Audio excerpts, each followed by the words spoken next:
Itu adalah gaya yang dialami oleh sebuah penghantar yang berarus listrik jika dia itu berada di dalam daerah medan magnetik.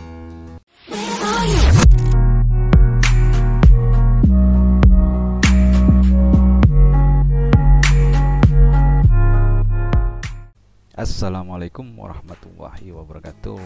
Berjumpa kembali dengan saya Setio Budiono dalam video pembelajaran IPA.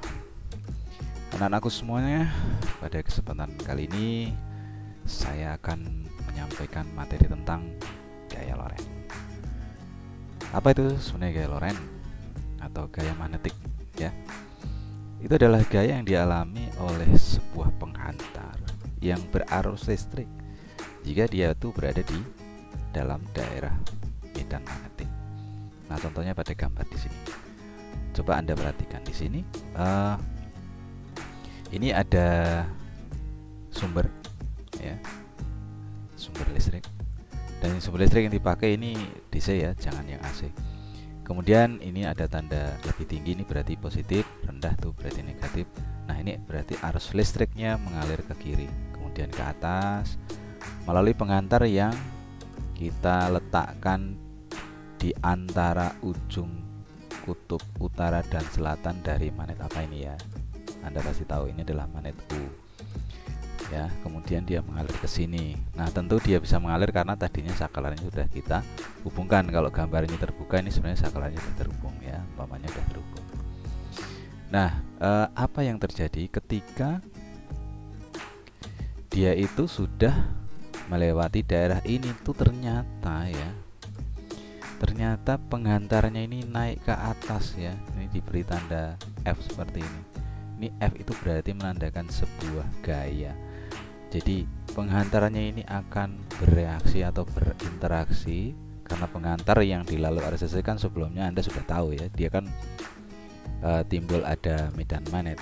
Nah, begitu dia beradu atau mungkin berinteraksi ya dengan medan magnet dari magnet U ini ya, ini kan magnet U sebenarnya ya, maka interaksinya gayanya itu arahnya ke atas ya. Jadi timbul ada sebuah gaya yang pada penghantar ya. Gaya inilah yang kita sebut dengan istilah gaya Lorentz.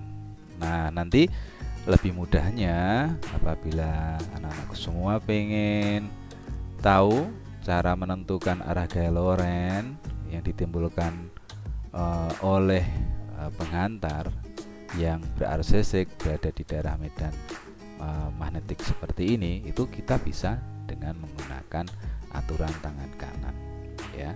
Nanti silahkan Anda perhatikan pada tayangan berikut ini yang menjelaskan tentang aturan tangan kanan. Oke, anak-anakku, untuk selanjutnya ini kita akan mempelajari kaidah tangan kanan ya. Tadi sebelumnya sudah saya jelaskan tentang gaya Lorentz dan bagaimana cara kita untuk menentukan arah gaya Lorentz itu dengan menggunakan kaidah tangan kanan. Nah, ketika Anda itu menggunakan tangan kanan, itu diletakkan seperti pada gambar seperti itu. Maka untuk telapak tangan kita itu adalah arah dari gaya Lorentz F. Kemudian keempat jari ini adalah arah medan magnetnya. Kemudian ibu jari adalah arah kuat arus listriknya. Misalkan kalau itu nanti digambarkan pada sumbu X, Y, Z, maka untuk yang arah B itu searah dengan sumbu X. Kemudian yang F itu searah dengan sumbu Y. Kemudian yang I itu searah dengan sumbu Y, seperti ini ya.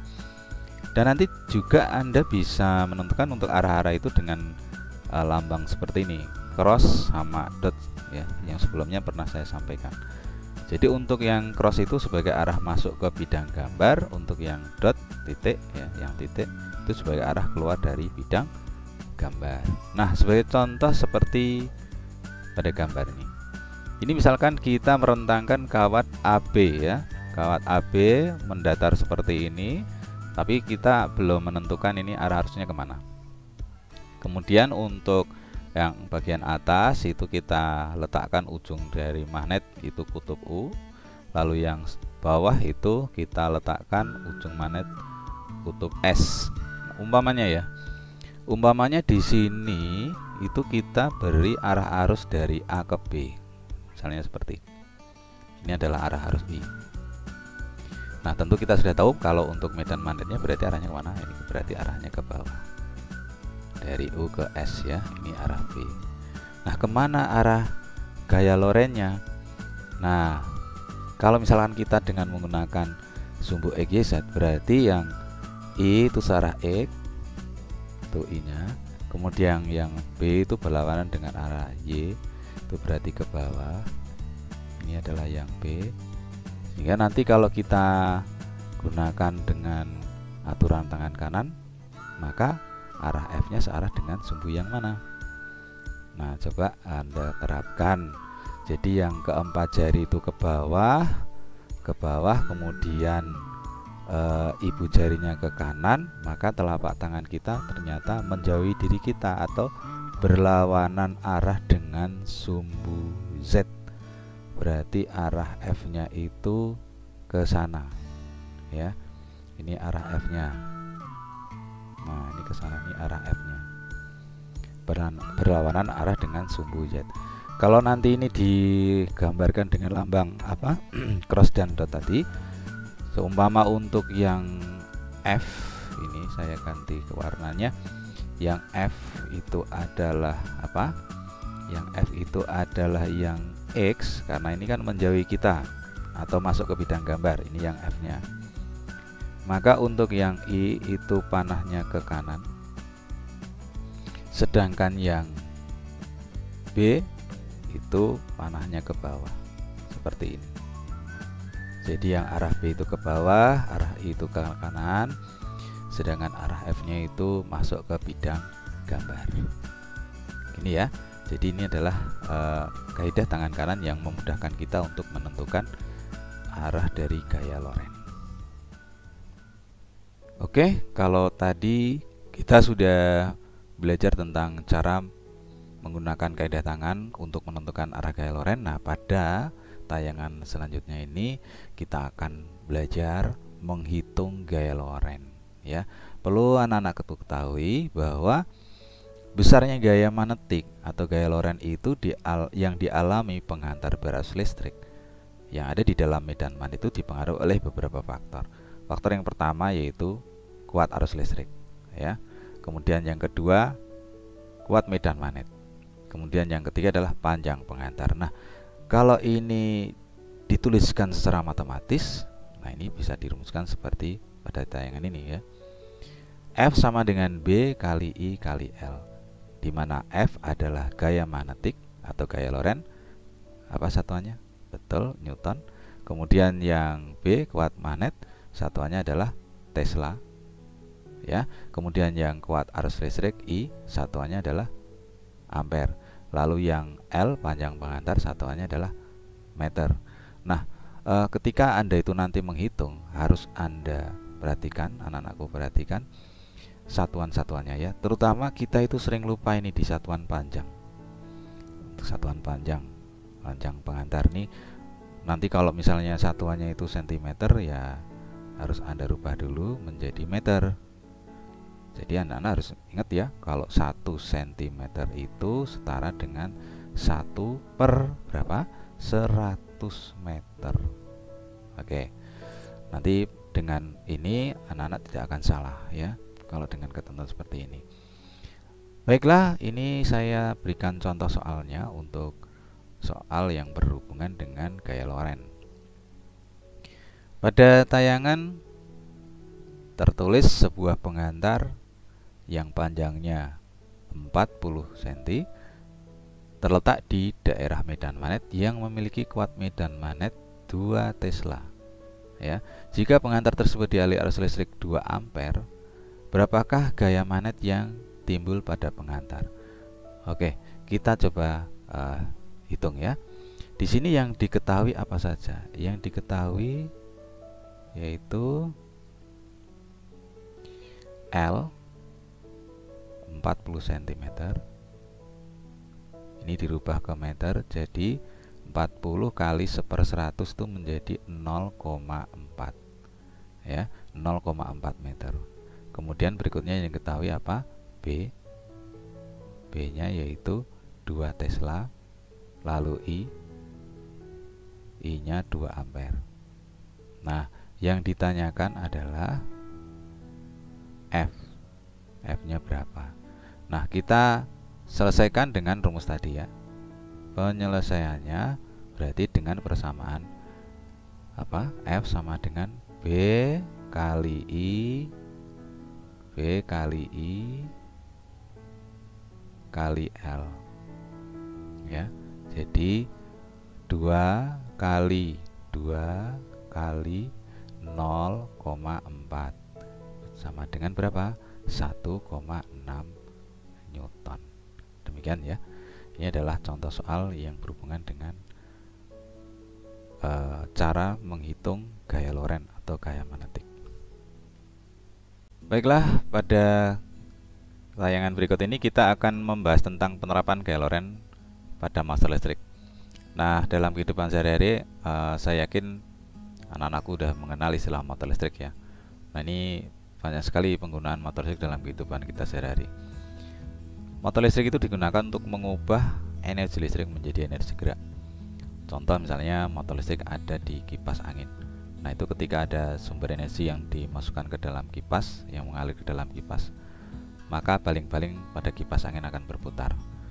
Nah, perlu anak-anakku ketahui bahwa sebenarnya di dalam motor listrik itu ada beberapa komponen. Komponen utamanya ya sebenarnya ada 2, yaitu ada magnet permanen dan kumparan. Tapi sebenarnya ada beberapa komponen yang lain ya yang mendukung untuk rangkaian itu. Nanti kita jelaskan. Jika ada arus listrik yang mengalir pada kumparan yang terletak dalam medan magnet, pada kumparan tersebut akan mengalami gaya Lorentz sehingga kumparan akan berputar ya. Ini konsepnya seperti ini. Nah, coba anak-anakku perhatikan di gambar ini. Ini adalah magnet permanennya. Ya, ini adalah magnet permanen. Oke. Terus ini kumparan. Ini adalah kumparan. Kemudian ini adalah kita sebut dengan istilah sikat yang menghubungkan nanti pengantar luar dengan dalam. Lalu ini adalah cincin belah. Cincin belah. Atau bisa kita sebut dengan istilah komutator. Apa? Komutator. Nah, komutator ini sebenarnya adalah berfungsi untuk mengarahkan arah arus ya. Jadi ketika ada arus yang masuk ke sini, I, itu nanti dia ketika ini sudah berputar 180 derajat, dia nanti akan kembali arahnya tetap seperti semula. Jadi tidak akan berbalik arah. Gitu ya. Jadi ini nanti ada arus yang masuk ke sana, ke arah menjauhi kita. Terus nanti ini ke atas. Lalu yang di sini arahnya mendekati kita. Gitu ya. Umpamanya di sini kita beri tanda untuk kutub magnetnya itu misalnya di sini U. Lalu di sini itu misalnya S. Maka arah medan magnet yang ada di dalam motor listrik di sini itu arahnya dari U ke S. Jadi arah B itu ke kiri. Ini arah B-nya ke kiri. Ya. Terus ini arah I-nya ke arah kita. Nah, dari sini kita bisa tentukan dengan aturan tangan kanan tadi ya. Kemana arah gaya Lorentz-nya sehingga dia itu nanti akan berputar terus. Nah, dengan kaidah tangan kanan atau aturan tangan kanan tadi, kalau keempat jari kita itu kita rentangkan ke kiri, kemudian ibu jarinya itu menghadap ke arah kita, ke depan, ke arah kita ya. Sehingga nanti untuk arah gaya Lorentz-nya itu ke bawah. Jadi F-nya itu ke bawah. Seperti ini ya anak-anakku ya. Nah, kalau kejadiannya seperti ini, maka nanti akan menimbulkan arah putaran pada kumparan di sini. Karena ada gaya loren yang di atas juga ada gaya loren yang dari bawah. Tapi kalau yang posisi tegak tidak ada gaya lorennya. Nah, dia akan berputar kemana? Kejadian seperti ini akan menyebabkan motor listrik nanti akan berputar ke kiri, ya. Motor listrik itu nanti akan berputar ke kiri. Jadi ini arah putarannya dengan kecepatan putar. Nah, kalau dia berputar ke kiri dengan arah arus seperti ini. Nanti bagaimana kalau kita mengubah arah putarannya? Bisa. Dengan cara apa? Dengan cara kita mengubah arah arus yang masuk di sini. Jadi kalau ini nanti kita ubah arahnya itu yang berbeda dengan arah semula ini tadi, dia akan berputar kebalikannya. Demikian anak-anakku semua, ini adalah penjelasan tentang motor listrik. Oke, untuk tayangan terakhir ini saya tunjukkan kepada anak-anakku ini sebagai tugas anak-anakku semua setelah anak-anakku tuh mempelajari materi-materi yang saya sampaikan di depan tadi ya. Nah, nanti silahkan tugas ini dikerjakan di dalam buku tugas kalian. Lalu hasil pekerjaannya itu nanti kalian foto. Jadi hasil pekerjaannya itu nanti difoto dan di-share ke grup WA untuk kita diskusikan bersama-sama. Oke ya, anak-anakku ya. Jadi tugas pertama nanti lihat gambar di sini. Kalian tulis semua ini ya di dalam buku tugas kalian soal ini. Nanti lalu kalian kerjakan. Nah, tugasnya adalah untuk yang soal pertama, tentukan arah gaya loren F pada gambar di bawah dengan kaidah tangan kanan. Nah, ini di sini perlu anak-anak ketahui bahwa arah arus listrik I itu mengalir dari bawah ke atas. Dan letak magnet batang US itu ada di samping kanan dan kiri kawat. Jadi ini yang sebelah sini tuh yang mendekat adalah O, yang di sebelah kanan yang mendekat adalah S. Dengan seperti ini nanti anak-anakku akan mengetahui kemana sebenarnya arah medan magnetnya. Kemudian untuk soal yang kedua, nanti ini silakan digambar di buku tugas kalian, lalu dilengkapi. Lengkapi gambar di bawah ini sehingga nanti sesuai dengan kaidah tangan kanan. Jadi kalau ini sudah ada B, sudah ada I, maka nanti F-nya kemana? Kalau ini sudah ada F, sudah ada I, maka B-nya kemana? Lalu yang ketiga yang C, kalau sudah ada B dan sudah ada F, maka kemana arah I-nya? Lalu untuk soal yang terakhir, di sini ada soal cerita bahwa ada seutas kawat pengantar yang dilalui arus listrik sebesar 2 ampere, kemudian diletakkan di sekitar medan magnet yang memiliki kuat medan magnet 2,5 Tesla. Jika gaya magnetik atau gaya loren yang timbul pada kawat itu sebesar 0,5 Newton, tentukan panjang kawat pengantar tersebut. Demikian ya anak-anakku. Mudah-mudahan tugas ini bisa membantu kalian untuk memahami materi tentang gaya loren. Demikian dari saya. Selamat bekerja, selamat belajar. Mudah-mudahan kalian sukses. Terima kasih atas perhatiannya. Assalamualaikum warahmatullahi wabarakatuh.